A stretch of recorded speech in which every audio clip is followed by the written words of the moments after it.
But today's also the first time that I've been able to preach out of the story. And do you just want to take just a second to tell you, I love that we're doing this. I love that we're just kind of just marching through the entire the Bible, so that when we're done with this, we all have this kind of grasp on the overarching storyline of the Bible. Brandon Bliss and I do a Bible study at the jail every Thursday, and we're actually going through this as well. We're a couple weeks behind you guys, but we like to call it the ESPN of the Bible. It's like the highlights, you know, as you go through, and we love it that you can pick it up on page 1 and read all the way through it, just like every other book, and when they finish, they're like, wow, this isn't such a big, scary, intimidating book that I don't know what it means or what it says. And so there's just so many stories that come back where somebody who just has read it, they're not eloquent in their speech, they're not coming up with like witty stories and catchy analogies and stuff like that. They're just telling the story to people who have never heard it before. One of the stories, just real quick, was a guy felt the prompting by the Holy Spirit to share the gospel with his dentist, of all people, you know. He was the last appointment after a cleaning one day, and his dentist had been living in the United States. He was from the Middle East, but had been living here for years and years with his daughter. And after his cleaning, he said, would you mind if I just took a minute? He said, yeah, sure. And so they're standing outside. He's getting ready to close up. They're kind of just sitting on the steps there, and he just started to walk through the story.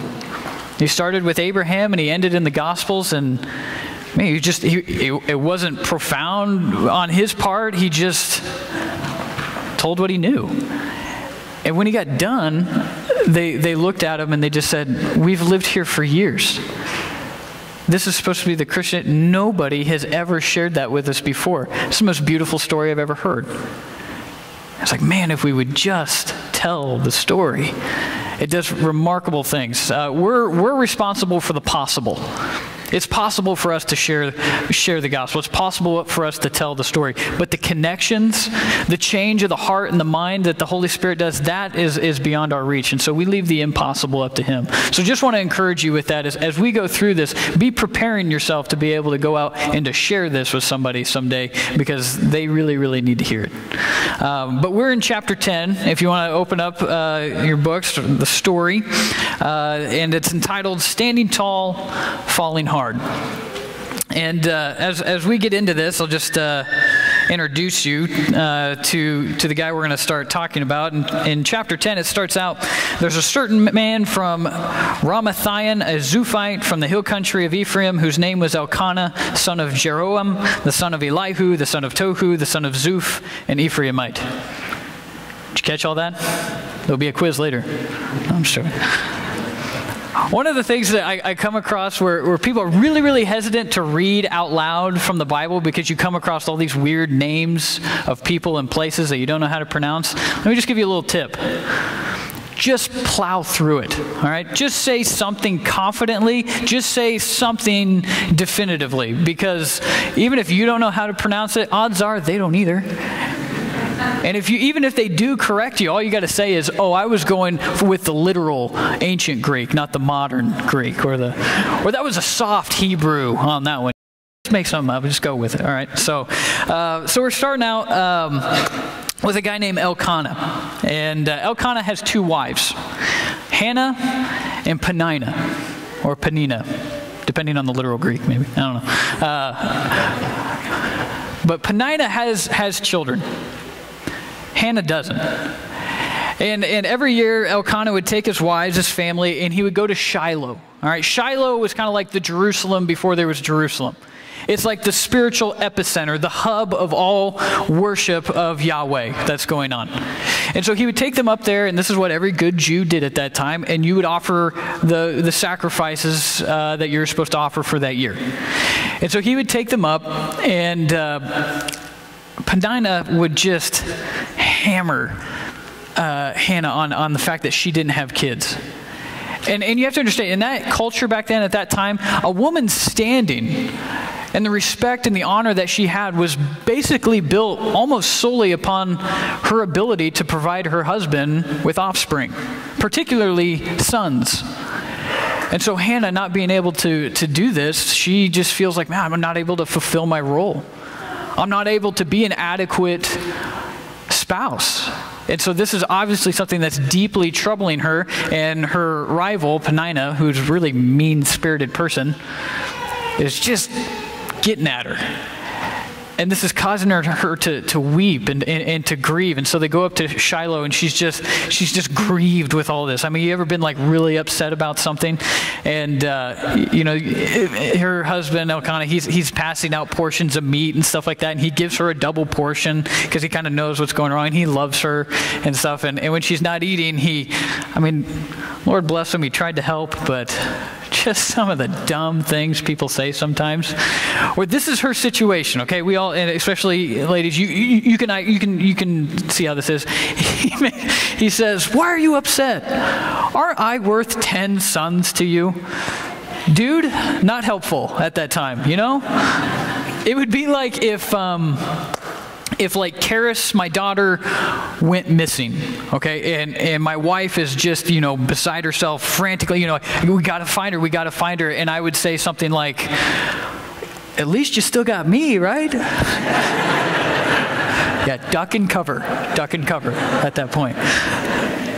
Yeah, so she obviously, this is her situation that she's in, and she comes to Shiloh, the place of worship, place where sacrifices are offered for the year, and she's standing there praying. Okay, and I don't know all that she was doing. The text doesn't really tell us all of this. It is interesting to note that we basically do, on our posture of prayer, we basically do the opposite of what they did back in the ancient world. Because our posture of prayer is, if you're going to pray, you fold your hands and you bow your head, close your eyes. In the ancient world, a proper posture of prayer, especially for Jewish men, was to look up into heaven, stand, your head looking up, and your hands up towards God. That was the proper posture back then. And I don't know if Hannah's doing all of that, but one thing we do know that she's doing is she's praying. She's standing there praying, and her mouth is moving, but she's just kind of mouthing the words when she prays. You ever did it when you're really, just into something, and so she's doing that. And Eli, the priest there at Shiloh, who kind of has an important job, looks at her, and his first thought is, she's drunk. Really? I mean, I don't want to read spiritual significance into this, but that might be an indicator of kind of the lack of genuine worship that's going on in Israel at this time. I mean, they're in Shiloh. I mean, this is like where it is like the forerunner to Jerusalem. Like if you were going to go anywhere, if you're going to exodus anywhere to go worship God, it's Shiloh. And he's the priest of Shiloh, and he doesn't recognize when somebody's worshiping. I just don't get that. Yeah, I'm just coming off 2 weeks of like camp and CIY, where with both times you're in a room full of people, particularly young people, who are worshiping. And I don't think at any point of those 2 weeks when I looked, even when we're out of the worship setting, where I saw somebody and misinterpreted what they were doing. When I look over and there's a kid who's holding on to the chair in front of him, he's just got his head down and he's just concentrating. The thought did not enter into my head, oh wow, he's looking at his shoes. Or when he's got his face buried in his hands, it's like, oh, he's probably smelling his palms. Or something. Who does that? I mean, when you see like a picture like this, you're not like, oh, I guess Taco Tuesday is catching up with him. Like, no. You don't. Is that too far? That might have been too far. I'm going to go back to the previous slide because now nobody can look at that picture. But obviously, when you look at somebody, you can tell what they're doing. And Eli apparently doesn't get it. He's like, how long are you going to stay drunk? And she's like, oh, what? I was praying. Is that just an indicator that like when people come to Shiloh and they do their worship thing, they offer their sacrifices, they just kind of come up to the altar, kind of do, see ya? Like, is that what's going on? And Eli apparently doesn't seem to be too bothered by it, because when he talks to her, he's kind of like, oh, okay, well, may God bless you and give you what you want. And then he walks off, which God does honor that prayer, but you do understand, like, this is not a good picture for Israel, because the worship is faltering. The genuine heart of worship in Israel is really just kind of looking pretty hollow right now, in their leadership and as the nation as a whole. And it'll set up a time when Isaiah, who comes much later, but you understand the spiritual climate, the spiritual atmosphere is the same in Isaiah's time as it is now, where God will look at Israel and say something like this. He'll say, hear the word of the Lord, you rulers of Sodom. He's speaking to Israel. Listen to the instruction of your God, you people of Gomorrah. Yeah, that's a pretty big insult. These are God's holy people. These are the Israelites, the Hebrew nation that have all the history with God, and he's saying, you're Sodom and Gomorrah to me. He says, the multitude of your sacrifices, what are they to me? I have more than enough of burnt offerings of rams and the fat of fattened animals. I have no pleasure in the blood of bulls and lambs and goats. When you come to appear before me, who has asked this of you, this trampling of my courts? Stop bringing meaningless offerings. Your incense, it is detestable to me. Your new moon, Sabbaths, and convocations, I cannot bear your worthless assemblies. Your new moon feasts and your appointed festivals, I hate with all of my being. Ouch. This is getting really offensive for them. They have become a burden to me. I am weary of bearing them. When you spread your hands in prayer, I hide my eyes from you. Even when you offer many prayers, I am not listening. Your hands are full of blood. Wash and make yourselves clean. Take your evil deeds out of my sight. Stop doing wrong. Learn to do what is right. Seek justice. Defend the oppressed. Take up the cause of the fatherless and plead the case of the widow. When God says this, it's like a huge wake-up call to the Israelites. And you get what he's saying here. The worship that they are bringing to him, really not pleasing. You know, the altar of sacrifice, all the stuff going on at the temple and at the synagogues and stuff, it was good business. It was really, really busy. But obedience was dead. Genuine worship was seriously lacking. And you know, we're not out of the woods on that. We're in danger of that too. If what we are bringing to God is just lackadaisical, if it's just common, where it's like, well, this is what we've been doing for a long time, and you know, this kind of lines up with my general sense of morality, and it's kind of a family deal. We kind of come in and do this. You understand that worship is offensive to God. He does not accept that. It's a scary deal. It's the Revelation 3 passage where he's saying you're not hot, you're not cold, you're just kind of lukewarm, just kind of floating around there in the middle, and it's disgusting to me. I'm about to spit you out of my mouth. It's all in the context of what we bring before God. It would be almost like if God said, if you allow me to paraphrase the passage I just said, it would be like if he said, the multitude of your services, what are they to me? I have more than enough of cheap offerings and of self-righteous tithes and giving out of your abundance. I have no pleasure in the mindless songs you sing out of familiarity. When you come all dressed up, who's asked this of you? This trampling of my church. Stop bringing meaningless worship. Your hymns are detestable to me. New praise songs, not taking a Sabbath, and because they're old enough baptisms, I cannot bear them anymore. Your Sunday services and small group devotionals, I hate with all my being. Oh, they've become a burden to me. I'm weary of bearing them. When you fold your hands in prayer, I hide my eyes from you. When you pray out of selfishness, I'm not listening. Your mouths are full of gossip. Wash and make yourselves clean. And take up the cause of the lost and the broken. We read that and it's like, whoa, that got real. And I think a lot of us would be like, I don't think God would ever say something like that. You know, the Israelites didn't think he would say something like he did in Isaiah 1.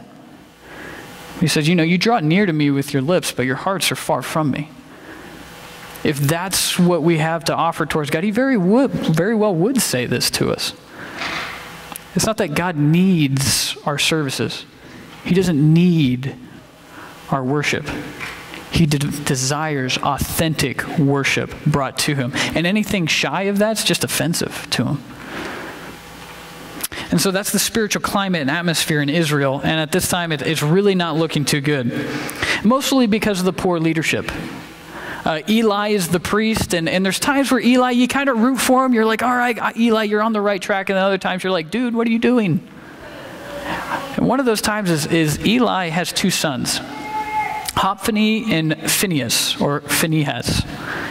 And these two guys are basically heathens, but they're in positions of authority. They're priests, but they're just kind of running around doing whatever it is that they want. And Eli fails to restrain them.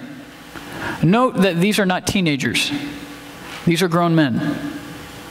And God is going to punish Eli for not restraining them. But this kind of leads Israel into a time of treating God more like a charm, like a good luck charm or a systematic thing. Where, you know, if you do this, it equals this. If you put the time in over here on this, then, you know, they're just crunching numbers and following formulas with God is basically all they're doing. And there's no real genuine heart. There's no real genuine worship going on. And this whole time, God is just looking for one genuine person. Who is it that I can pour into? Who is it that will trust me beyond all measure? Who is it that I can answer their prayer and it will do more than just bless them, but actually bless an entire nation, if not bless the entire world? And he finds that one person at Shiloh, praying for a son. Which is interesting with Hannah. I want to talk about her prayer real quick. I just want to fixate on this because there's a whole lot to unpack with this one prayer that she prays. She prays, asks God for a son, and that if he would bless her with this, he would be wholly devoted to him. Think about that. She doesn't have any kids. And the one child that God would bless her with, she said, I would give that to you. Oh. Talk about your kids not being your own. Talk about Luke 14 when Jesus says, unless you hate your father and mother, wife and children, yes, even your own life, unless you would do all of these things, unless you would leave all of that to come follow me, you can't be my disciple. Hannah's like, yeah, I'm on board. I mean, this is legit. That's about as serious as it gets. But she prays for a son, that he would be handed over for God's will. I mean, can you see the foreshadowing of Christ here? That a firstborn son, and she only prays for one son. I mean, God blesses her with more kids afterwards, but that wasn't part of the prayer. That wasn't part of the original deal. God, would you give me a son that I would give him over to you? Man. And when Hannah does this, when she prays this, she prays as if, you know, this is something she desires, but it wasn't just for her to keep. You know, a lot of times I think we pray, and when God answers it, and we receive the answer from that prayer and that blessing, we're kind of like, oh, thanks, God, and then we kind of like walk off with it. And God's like, I might have had more in store for that. You know, if it was a material blessing, it wasn't just so you could be like, oh, great, now I can spend this. Or, oh, great, now I can enjoy this. It might have been that he's like, hey, I gave that to you so you could bless other people. Or if, you know, he answered your prayer, it's so that he could later be like, hey, remember when I answered that prayer? Remember when I came through for you? Trust me now, because I'm God and I'm big enough to do that. Actually, it was this time last year. There were several things that I was just, to be quite honest, I was really worried about. It was all on the timing of how things came out, because it seemed like there was so much crammed into the month of June last year. In early part of July, I was just kind of freaking out about it. I had my daughter was about to be born, and we didn't know exactly when that would be. She was kind of sitting sideways the whole time, and you know, that caused a little bit of complication, so we were worried about the timing. Our dear friends from Thailand, it was the family we stayed with, Joseph and Anung Sinwal. Some of you might remember they came and spoke here a while back. They were coming to the States. We hadn't seen them in 6 years, and it probably very well will be another 6 years at least before we see them again. And so when they were coming, they told us we were coming, we were like, oh man, I hope this times out. I hope it works out for us to be able to see them as much as possible. But I also had a week of camp. I had CIY where I was like, oh man, you're telling me I might be up in Michigan when my daughter's born? And so I was just kind of like, God, please come through. Would your hand be, your providence just work all this out, that it would time out? And I was worried about it, and I came to a point where I was like, I'm not going to worry about this. I'm not going to worry about this. God, I trust you. I'm going to put this in your hands. Would you come through for me? And sure enough, he did.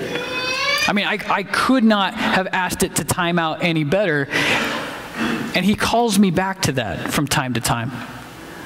When I get frustrated or when I get restless and I start to charge ahead and start trying to do my own thing, or I'm just going to, do what I can to make this work, God's like, no.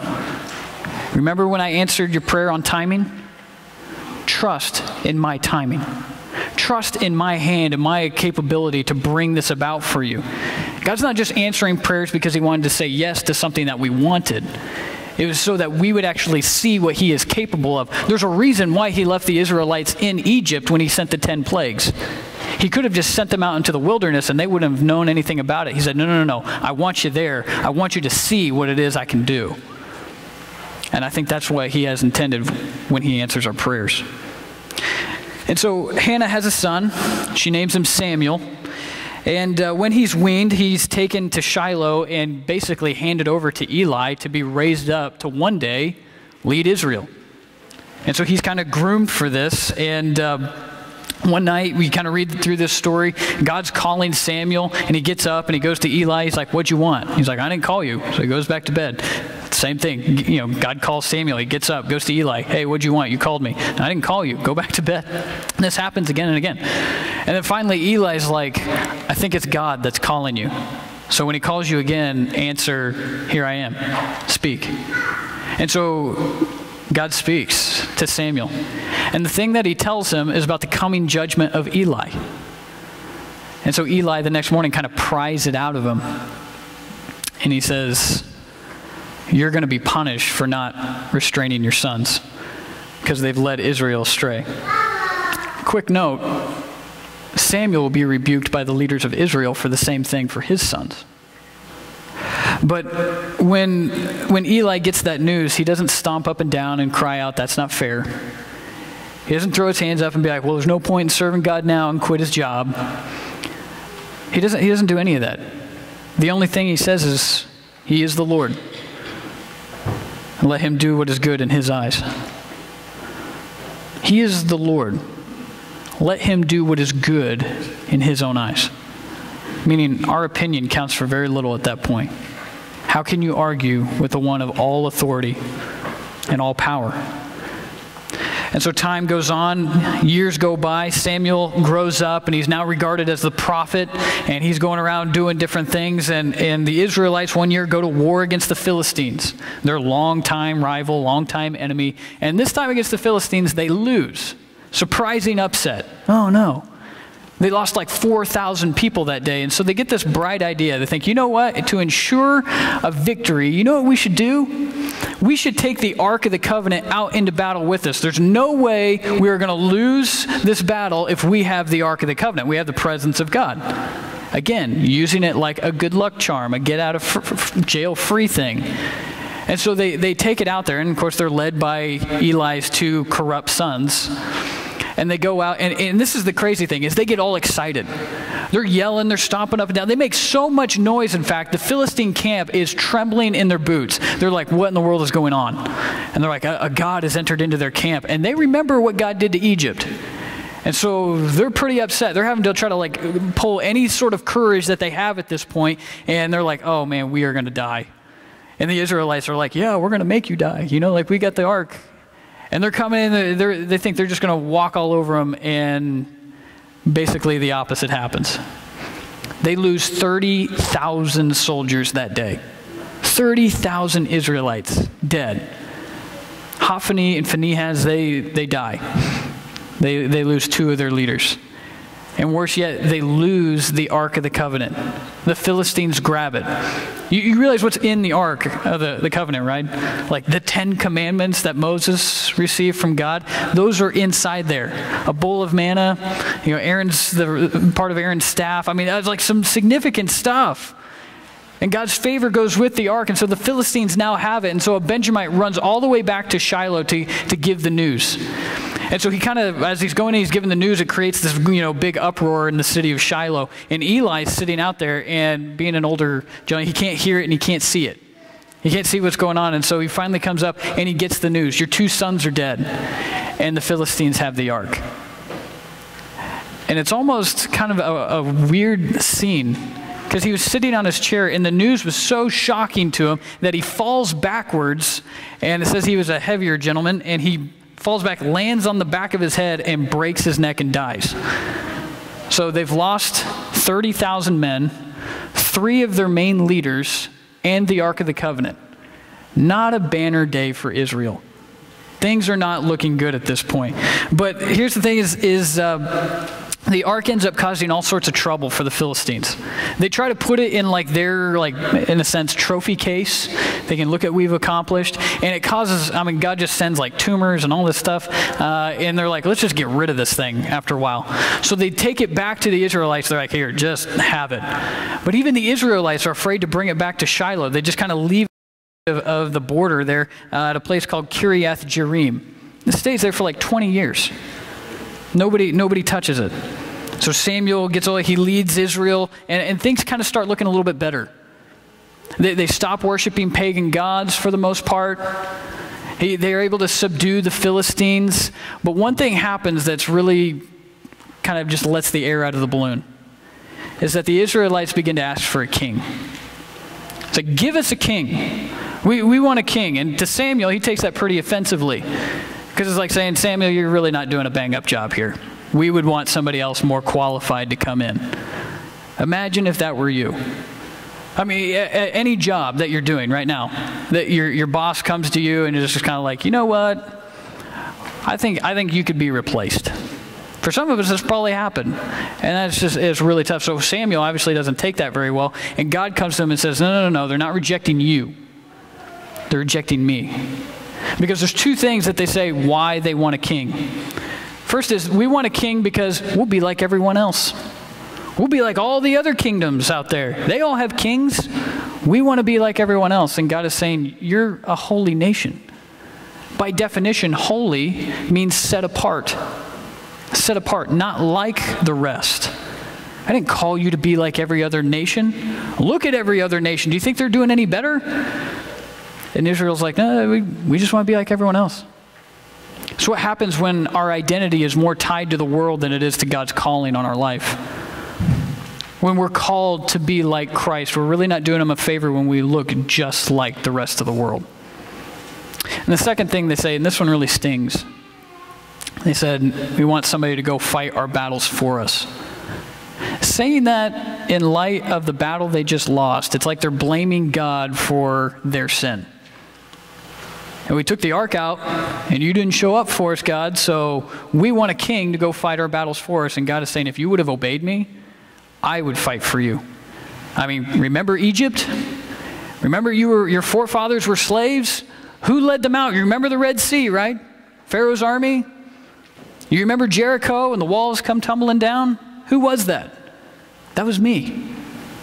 Remember Gideon and the Midianites? How you were vastly outnumbered? Who fought for you? That was me. But if you want a king, I'll give you a king. But he says, but here's one thing, I got to warn you. If you want a king, if you want this over me, it'll come at a cost. It'll come at a cost, and it'll make a slave out of you. And so he says, this king, you have to understand, he's going to take your sons, and they're going to run before his chariots, and they're going to have to fight for him, and they're going to be his slaves. Your daughters, they're going to be perfumers and bakers, and they're going to have to work in the palace. He's going to take the best of your fields. He's going to take the best of your vineyards. He's going to take 1/10 of your flocks, and they're all going to go to his attendants and whoever he says that they're going to go to. And it's going to cost you more than you ever wanted to pay, and it'll take you places you never wanted to go. And when you cry out to me that day, I will not answer. That's kind of the way of things, isn't it?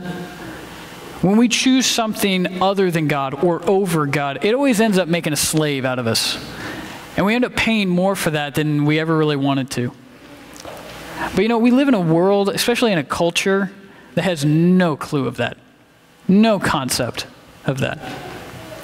Where we make choices and we pride ourselves that we're free to make choices, to do whatever we want, whenever we want, how we want, with whoever we want. And they pride themselves on that freedom, but never talk about the destruction they leave in their path. And anybody who talks about the parameters, anybody that gives a warning to that is just labeled as bigoted, prejudiced, narrow-minded, out of touch with the times. I told you I just got back from a week of camp. And it breaks my heart. After I get done speaking, we'd have an invitation, and maybe some of them would come forward, but I would just kind of go and hang out off to the side. And I have student after student come talk to me. And these kids come from messed up backgrounds, messed up homes. And they have so much baggage and so much pain that they're carrying around because of the people around them. Wanted to make choices that they didn't really care how it affected others. And so we wade through a whole lot of hurt and a whole lot of mess and a whole lot of confusion and anger because of the choices of other people. When God has marked out something for us, it's not just because he wants to restrict you. That's not it at all. He wants to guard you. He wants to guide you. And he wants to spare you a whole lot of baggage. He wants to spare other people a whole lot of hurt. We live in a culture that prides itself on a whole lot of things, particularly this sexual liberty, where we'll just do whatever we want, and anybody that says any different,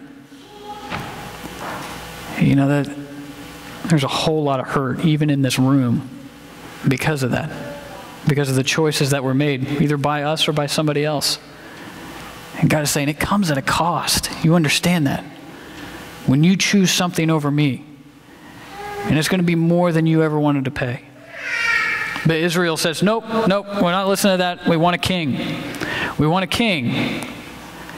And so this choosing whatever we want for ourselves rather than to submit to God's plan for us, that is epitomized by who's chosen for king. Enter Saul. Saul was actually head and shoulders taller than everybody else. Physically, he's an impressive guy. Everyone's looking at him kind of like, yeah, this guy will be a good leader.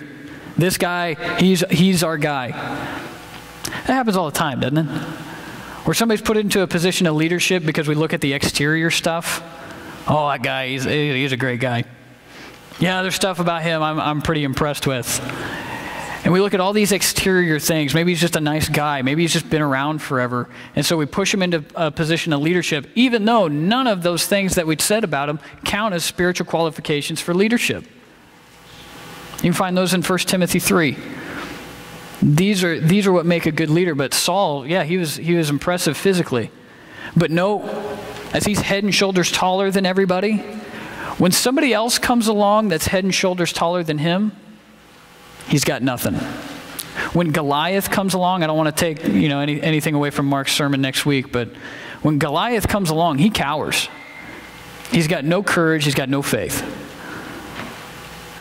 And so this is kind of the epitome of Saul. He doesn't really listen to how God wants things done, but rather he just does things as he sees fit. He's supposed to be waiting on Samuel for this sacrifice, and the Philistines are pressing in, and he feels like he's running out of time, and so he's like, well, I'll just go ahead and do it. And he offers this sacrifice, and Samuel shows up right afterwards, and he's like, what did you do?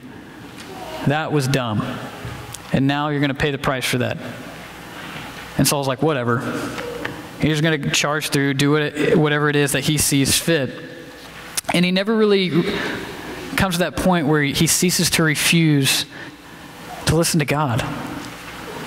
And I was thinking about this, and I was looking through Scripture, and I bought this Bible when I first started working for the church. And I was noticing the other day, somebody actually commented on it, it's actually starting to fall apart. The binding's pulling away, the leather's really worn, the pages are losing their their stuff, and they're starting to turn up in the corners, and they got coffee stains on them and all that good stuff. And when I first started noticing, part of me was proud in a way.